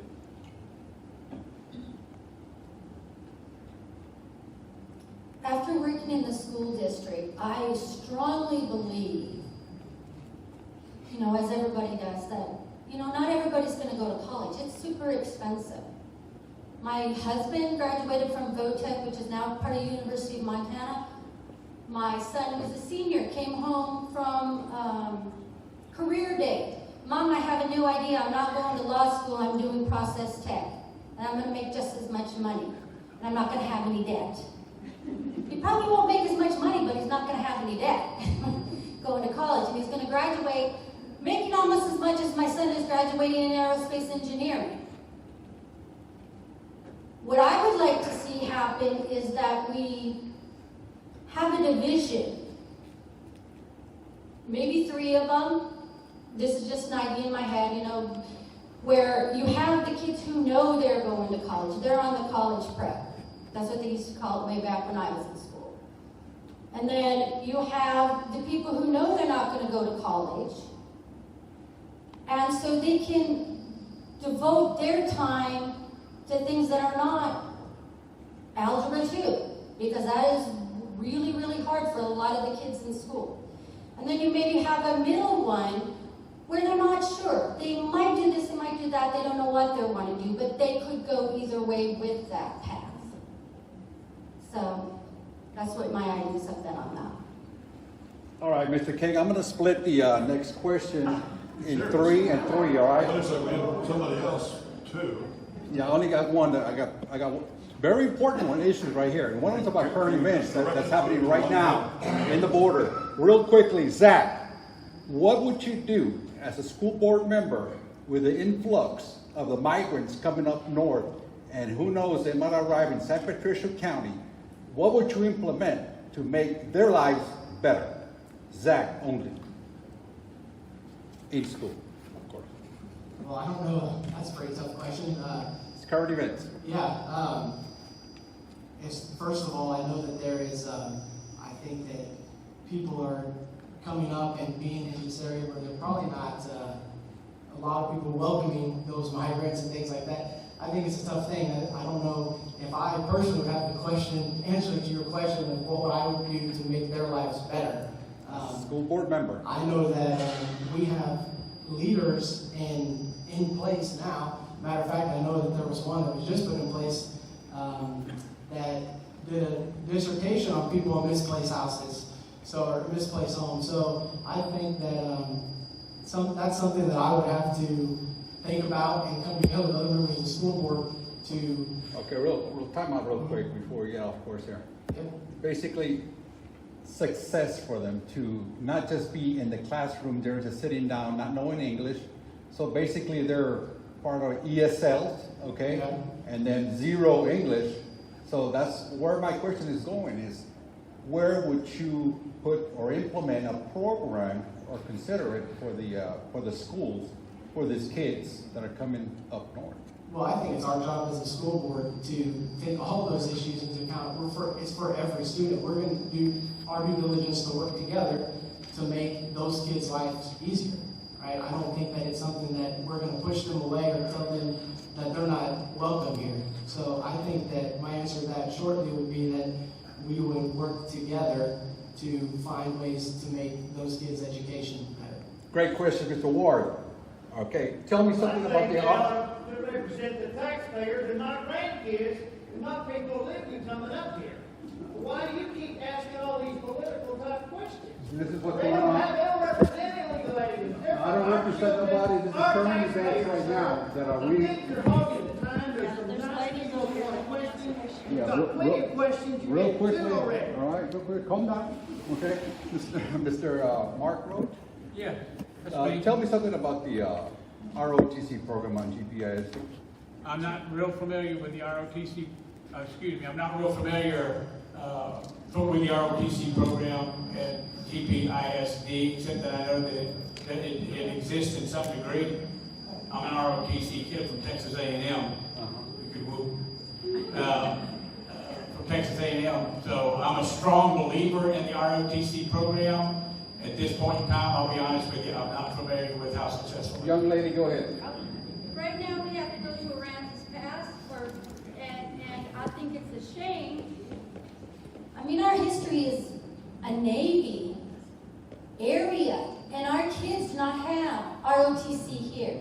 That is one of the things that I think needs to absolutely be changed. These kids are doing a great work. They're learning discipline. They're learning pride. They're learning a lot of things that some of them do not get in their home. So I believe we should have it here. And a little bit about the ROTC program, my fellow citizens of Portland, is that the U.S. government pays for the enlisted instructor and the officer salaries. The school district just provides the ample storage for the training weapons that they train with, or the flags, and the classroom. So I think it's a great deal if we bring back ROTC within our campus, because I'm not trying to get a job here, I'm good to go, I'm retired, okay? I'm a certified naval science instructor, and these kids are going to Aransas Pass, and half of their period is being wasted in the bus. And very little training is being provided. Okay, thank you for that's all I have. Thank you for your time, candidates, and good luck. Thank you very much. Anybody else with a quick question? There's lots. Can we please keep directed to one candidate so we can get into the closing remarks? Okay, I'll direct it to Mark. Years ago, Gregory Portland was a closed school district, and now it seems that we're open to everybody and tuition free. I opened up this newspaper and found out that anybody, anywhere can come into Gregory Portland and go to school tuition free from out of district. And I don't understand why we're doing that, but it seems to me if you're going to have people come into our district that they should be paying tuition. And I want to know what you would, do about that.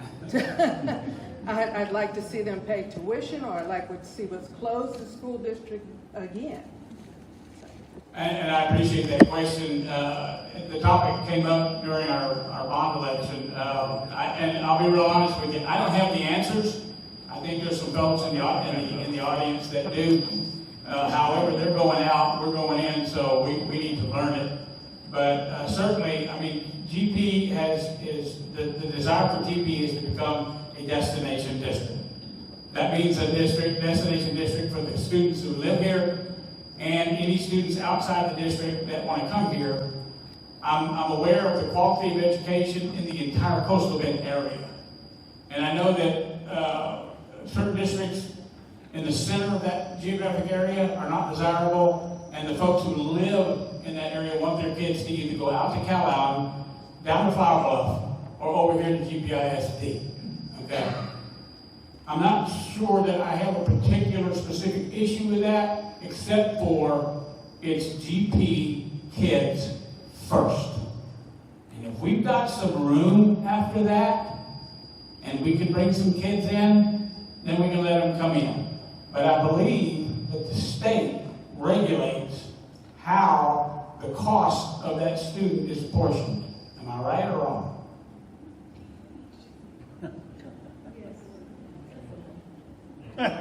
Randy can explain after the forum's over. But anyway, after the forum, right?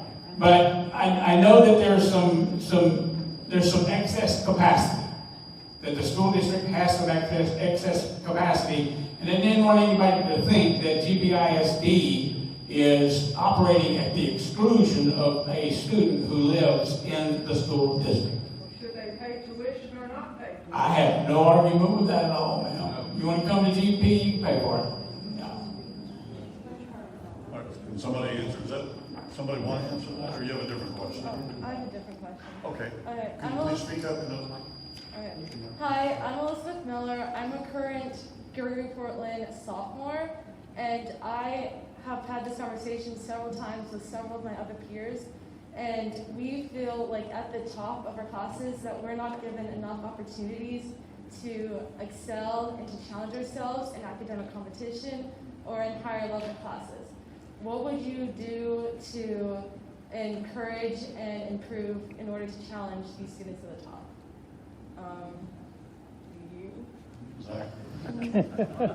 Well, thank you for your question. I think that first and foremost, to have conversations with those students to see what it takes to get there, what it is that you're expecting, right? I think that that's kind of a tough question, but I think that we want every student to succeed and every student to reach the best of their ability, right? So I think it starts as the school board members of the community reaching out and us coming to an understanding what it's going to take for you guys to get there.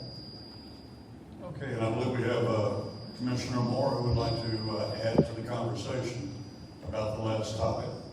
No. No? You have a different question? But it's simple. Everybody be out of here in 3 minutes.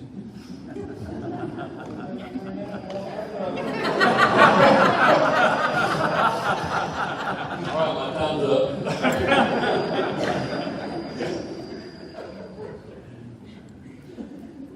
My question is, for or against? You're in your first meeting of the year, and you're the last one to answer this question on the board. So however you answer it is how it's going to be for the rest of the year. So my question is, are you for or against virtual learning? Repeat it. For or against? Yeah, are you for virtual learning on the computers like they're doing it now, or have been? And if you say yes, you're for it, it's going to be that way the rest of the year. So how are you going to answer? No. The kids are not learning, they're suffering. So you're against? Absolutely. Okay. Nicole? Boxed in answer. I'm not a fan, but I think it served the purpose in an unprecedented time, and we did the best we could with the situation forced into. But I'm talking about the future. In the future, I don't think that that's the best tool for. So you'll vote no? If they're not making me stay home, I don't think there's any reason not to aggregate in my class. Mark? An unequivocal no. Against. Yes. No. Bartley? I've seen the way it affected my daughter this year. No. I'm against it. My daughter's in the classroom. So most of you are against it. Okay, that's fine. That's the answer to my question. That's all I got tonight. And I thank y'all for coming. I thank the Lions Club for putting it on. We all always appreciate it. One candidate. If you want to pick a candidate, I'll ask you. Oh, you pick the candidate. I mean, you just one. I've got. Okay, go Everybody ahead. has Go to ahead. answer. Don't take too long getting up here. Well, yeah, I gave it to you back there. You can't be honest. You're always honest. Bring some water. So this is GPISD, Gregory Portland Independent School District. At this point in time, the board that you see that was here earlier, I think maybe one of them left, there are 6 board members from Portland and only 1 board member from Gregory, which is a little off, if you ask me. I'm the lone Gregory representative on the board. We have 1 school in Gregory. And anybody can answer this question. If you don't want to answer it, that's fine.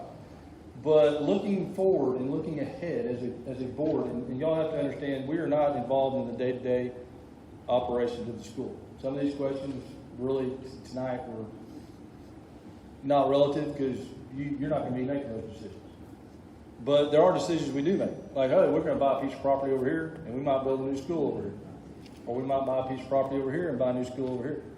So my question for y'all is, what are y'all going to do for the city of Gregory? And I say the city of Gregory, this is GP America. It is Gregory Portland ISD. And it seems like a lot of focus is always on Portland. And the school district, the high school, the first original high school was Gregory High School. A lot of people don't know that. So do y'all have any ideas of what y'all will do to bring Gregory, we talked about diversity, we talked about inclusion. To be diverse, we've got to get Gregory more involved. So anybody that wants to answer, more than welcome. Thank you, sir, for that question. I think that's a good question. We definitely have to pull Gregory in. We definitely, the madam down there, as you mentioned, parental involvement, knocking on doors, if we have to, including the schools. Maybe improving their school. Maybe the money can go into improving their school system. Their school, I'm sorry, we are a school system, their school. I think maybe having events community events, just just much like how we have here in Portland when we were able to meet. And I believe pretty soon we'll be able to congregate. I know there was meet and greet here on the Portland side. There's restaurants in Gregory that we can have meet and greets on the Gregory side. I believe the superintendent last year, when they were handing out lunch, she went to all the schools to meet and greet the parents of bringing their kids to the buses last year during the shutdown. Yes, I think we could serve them more, serve the community more. Also have the Coastal Bend, because you said you volunteered at the Coastal Bend. Have the Coastal Bend distribute in that community so that they don't have to go. And bringing others into these communities, much like the matter mentioned about out of district students.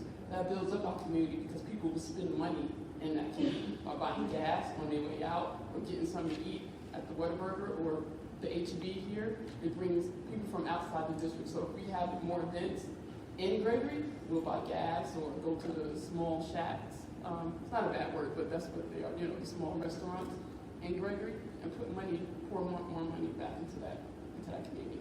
Okay. Thank you. Barkley, you have a answer? I think the one issue that Gregory has is that's not what people are moving to. And unfortunately, you build where the population's going. I know they do have some things up at Exxon. Across the street there, they got some apartments. I'm not sure exactly where the kids are going to be going, if they're going to be going to Stephen F. Austin or over here in Portland. But yeah, it is important to get everybody brought in. I don't know who the students are out there that make an impact over here at Gregory Portland when it comes to any of the activities. But I think that's the biggest issue is where the growth is, where everything goes. I don't know if you're looking into the future about possibly building a middle school there so they don't have to travel back and forth so far. It would be nice if it would grow that much, but I'd hate to have to see Gregory compete against Portland and then all of a sudden have to come together and work with each other. But I think it's all about where the population goes as far as how active things get. That maybe that's a bad thing to say, but that's just the way things seem to trend. Thank you. Zach? No, I don't have any ideas, Mr. Flynn. If elected, I do look forward to sitting down and hearing your ideas, though. So that would be exciting. But definitely, I do want to say that it is, like you said, Gregory Portland, America, and Gregory is not any less important than Portland. Growing up here and knowing that, and I have to say the majority of my friends and their families are the ones that I met growing up, are the ones that are still my friends and still people I consider family. So Gregory is not just as important to me as Portland, but maybe even more so. But I do look forward to those ideas. Mark? Appreciate your question, Tim. As you pointed out, there's the city of Gregory and there's the city of Portland, but we're not talking about the city of Gregory and the city of Portland. We're talking about Gregory Portland Independent School District, which is a geographic area that overlays both of the communities. So the big question is, and I agree with Barkley that money goes where the largest part of the population is. What I think the school board is going to have to start looking at is the up and coming. And I think that Gregory, some folks may not agree with me right now, but I think Gregory, when it starts to move, it's not going to move arithmetically. It's going to move exponentially. It's going to explode. And I think the school district needs to take a serious look at facilities, additional facilities, at least start the planning for additional facilities in Gregory. Yes. Nicole? You said to draw them in, and maybe that's not where we start. Maybe we go out. Community involvement and get out of our bubble and go that way. As far as ideas, 2 minutes will not allow that conversation. And I'd like to hear yours, even outside of here, because it goes beyond a school board position or a school district position. It's the heart of the community, and I'm a big proponent of community, and I'll just leave it at that. Don't draw them in, maybe we need to go out. And by what means that is in this moment, I don't know, that's a conversation to be had, but I think it's beyond the school district walls. I think that's a community issue. Thank you, Deanna. It's interesting you asked that because I've sort of been wondering about the same thing. Two of the things that I've thought about is perhaps to get them more involved is rather than just general everybody can run for school board, if you divide it into sections so that you do get more Gregory representation. And the other one is Wildcat Learning Center. They just kind of get moved around wherever we happen to have space. And if any of the teachers are in here, they might throw their laptop at me because they've had 2 recent moves. But I would think that would be one of the things that we could look at to place in Gregory, because it seems like some of the more at-risk students are probably going to be from that area. Right now, they're at the old W.C. Andrews. Wildcat Learning Center, for those that don't know, is an alternative learning center, and it also has DAP in there. So they learn by computer, but with teachers. So it's an in-person computer learning usually. So. Thank you, Deanna, and thank you everyone for your questions, a variety of questions, and I think it really tested the candidates on how they stand on certain issues and brought out issues that we should all be thinking about, and attending the school board meetings after the election and becoming a part of the community and the decision making. Because believe me, your being in the audience does make it any order that they appear on the ballot. So, Kaisha, please come up and have your closing statements. Good evening. I just want to thank everyone for allowing me to serve and for listening to what I have to say. I believe this position is an educational position. For me, I've learned a lot, even tonight, just being here. I hope I was able to convey that my care for the students in this district. I see them every day when I pick up my own child, and I just realized that we can do a lot to benefit them. The school board can do a lot to benefit them, and that's why I want to serve.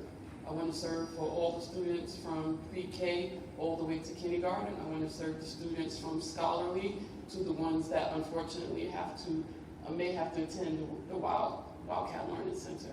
I want to just be out there and put myself out there, bring my expertise to the board, bring my worldly experience, due to me being in the military, my worldly experience, ideas to the board, and I'm willing to help, and I'm willing to listen, I'm willing to collaborate. So again, I want to just thank you all for this opportunity to allow me to serve, and go vote. Okay. Thank you. Thank you very much. Please give her a round of applause. Bartlett, you're next. I'm going to go ahead and put the mic in, otherwise I'll start walking around. As we're going through the discussion, one of the things I believe Deanna mentioned earlier is parent participation and involvement with the students. I see that very lacking. Being chaperones going out of town on the buses, sometimes the teachers are going, I don't know if we're going to have enough, but getting parents involved. For me, one of the greatest things that I can be called is dad, and it's not for my biological kids. It's because I'm so actively involved with the kids. Going out of town, knowing that the parents trust me with their kids being out of town. So one of the things that I would like, if elected, is to figure out ways in which we can get parents more involved with our students, with the education part, becoming more involved with the teachers, being more supportive. Maybe taking more out-of-town trips. Because as I've learned being a parent, our kids are only in high school once. You miss it, they can't say at age 30, hey, you know what, I want to go back and play football. It's not going to happen. Parents are missing a whole lot, and if you're a parent in here, their activity may not be that important to you, but it is them, and that's why they're doing it. Having the doors open is asking about the vocational, seeing the CTE building go up, giving kids other options, and you know what, I'm not going to college, so I don't guess I'm going to amount to much. No, you can amount to a whole lot not having to go to college. Matter of fact, as someone that shared, you can make more money being a plumber, electrician, carpenter, that some college degrees even make out there. My kids are doing stuff where they're busting knuckles every day. And they're making more money doing that than what I did going to college and having my degree. It took me a while to be able to get up to where they're at now, but they enjoy what they're doing. Sometimes I think we put too much emphasis on a college degree and we close too many doors for our kids. We do not want to do that. We want to keep the doors open. We want to give them opportunities. We want them to feel good going out of high school going, you know what, I got a job waiting for me. Thank y'all for coming out tonight. Hopefully, as Kaisha said, you'll learn more about each of our candidates. As I said, my goal is to be the ears, to listen to what parents have concerns, and also be the voice to be able to present it to the school board. Thank you.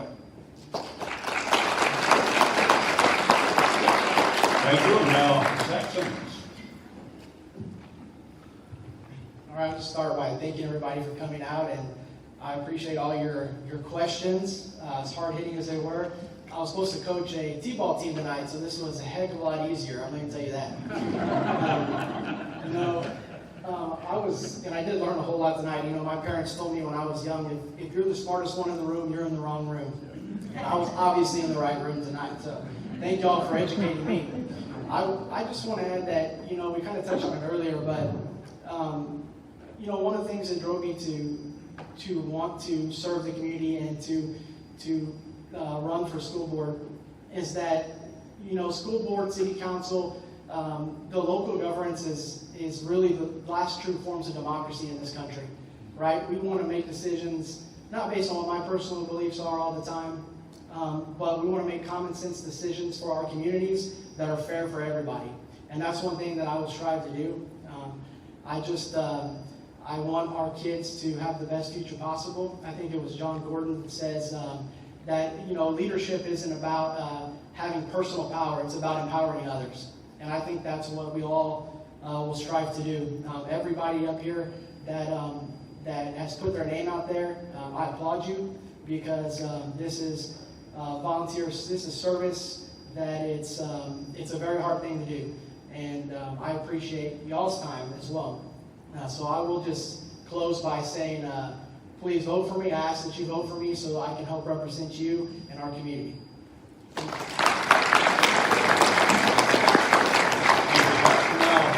Roach. Thank you, Dan. Those were some great closing remarks. And folks, those were some great questions. All of you, great questions. I want to clarify a couple of things that I left out. I am current chairman of the Electrical Licensing Division for the Texas Department of Licensing and Regulation in Austin. And also, I spoke about House Bill 5, one of the latent effects that we talked about, but we had no idea that it was going to have the impact that it had, was the drop in the dropout rate, is what we were able to bring to the school system in Texas. I think in all that I do, y'all don't know this, but in all that I do, it's for the betterment of the community, and I owe the success of all of it to conservative values. So when you go to vote, it's real simple, vote Roach. Not a hard name to forget. And let me point out that today at noon, during the noon hour, I was voter number 30. So I encourage you immensely to vote early. There's no line.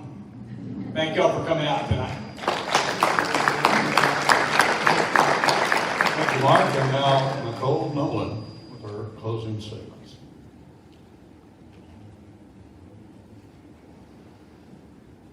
This is my hometown. I am rooted here. I am proud of it.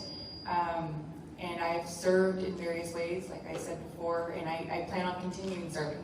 Whether that is in this capacity, voted in as a school board member, if I have to go back to the things that I'm currently doing, SHAC committees, site-based district committee, just various things that I get to do behind the scenes, and sitting on community panels, like the vision mission statement that I was so grateful to be able to be a part of. So that's it. You guys have heard us. We've got our Facebook pages out there. You can catch us in the hallway if there's something that the 2 minutes didn't allow us to expand on to your liking, or if it triggered other questions. I'm open to it. I I am open to the conversations and the communication, even if we end up agreeing to disagree.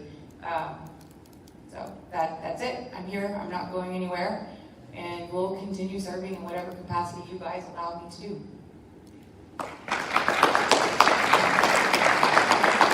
Thank you, Nicole. And now our final candidate, Deanna Henderson.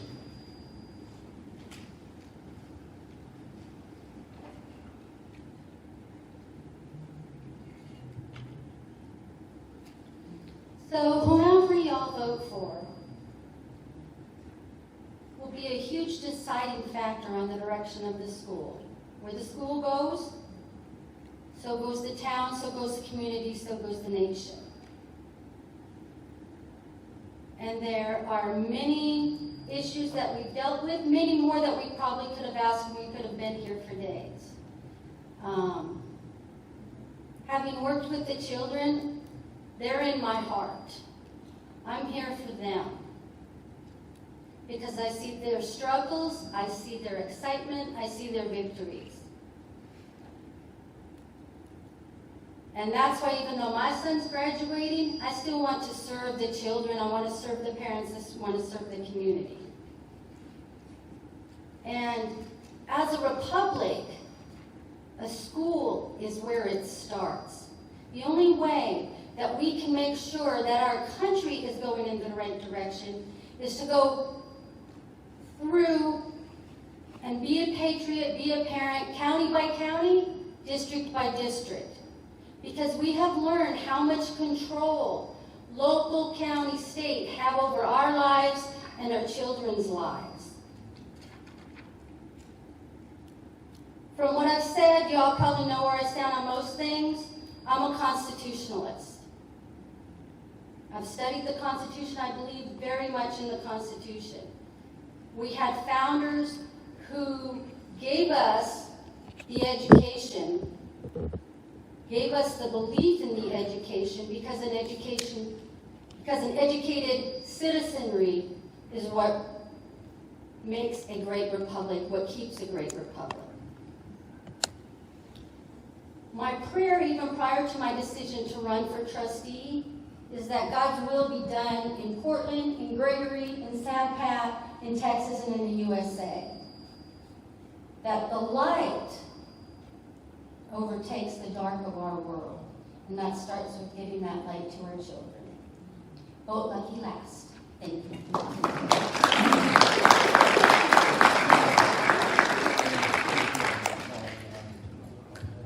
Yes, let's have a round of applause for the Lions Club.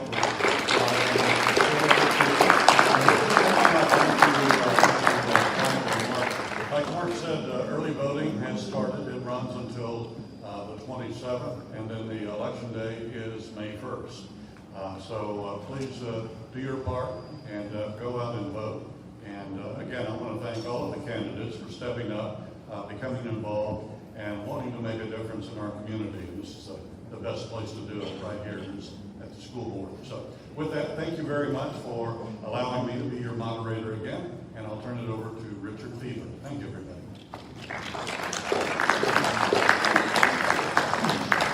I'm going to ask Lion David Krebs to come up in a minute here. I do want to, from the bottom of the Lions Club heart, apologize. The chicken wings and pizzas got delivered to City Council. Never happened before, had to be tonight. Very sorry. We'll improve. And Lion David would like to present you with something. He's got the keys and he'll tell you where it's parked. Where it's going. Right. You're right. Well, thank you, Dan, Brother Dan, for coming out and being our moderator again. I think I've been in the Lions Club probably 10 or 12 years, and we've had elections, and this is the man that I wanted to be the moderator of the forums that we had, because he's great. He does a great job. Dan, on behalf of the Portland Lions Club, we'd like to present you with a little gift for your service and helping us out. Thank you very much. Thank you so much. Appreciate it. God bless you. I think with that, we're concluded. So if the candidates, if y'all want to mingle around,